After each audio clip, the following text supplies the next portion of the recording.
అందరికీ నమస్కారము. నేను డాక్టర్ ఉదయ్ కుమార్‌ని.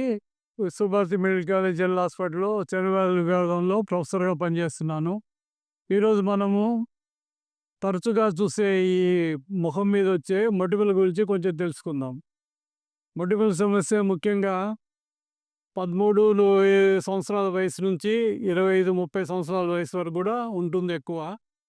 కొందరు పెద్దవాళ్ళు 35, 40 సంవత్సరాల వయసులో వాళ్ళు కూడా ఈ సమస్య చూస్తూ ఉంటాం. ఇది ఎందుకు వస్తుంది? దీనికి ఏం చేయాలా?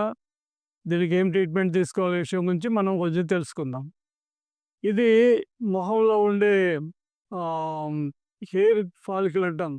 వెంట్రుకల దగ్గర ఉండే సెబేషియస్ గ్లాండ్ అనే దగ్గర ఎక్కువ స్రవం రావటం వలన అది ఆయిల్‌తో కూడినది బ్లాక్ కావడం వలన హెయిర్ ఫాలికల్ మొటిమలు అనేటివి వస్తాయి. కనుక ఆ మొటిమలు ట్రీట్మెంట్ చేసుకోవటము చాలా ముఖ్యం. లేకపోతే ముందు రోజుల్లో ట్రీట్మెంట్ చేసుకోకపోతే అవి లావయి, చీము పట్టి, గుంటలు పడి ముందు ముందు చాలా సమస్యలు సృష్టిస్తాయి.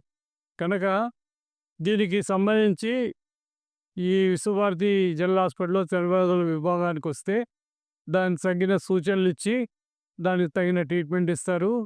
ఈ లక్షణాలు ఉండే వాళ్ళందరూ విశ్వభారతి జనరల్ హాస్పిటల్ ఉంది పెంచలపాడు దగ్గర. దానికొచ్చి ఈ చర్మవ్యాధుల విభాగంలో చూపించుకొని ఖచ్చితంగా బాగు చేయించుకోవాల్సిందిగా కోరుతున్నాం.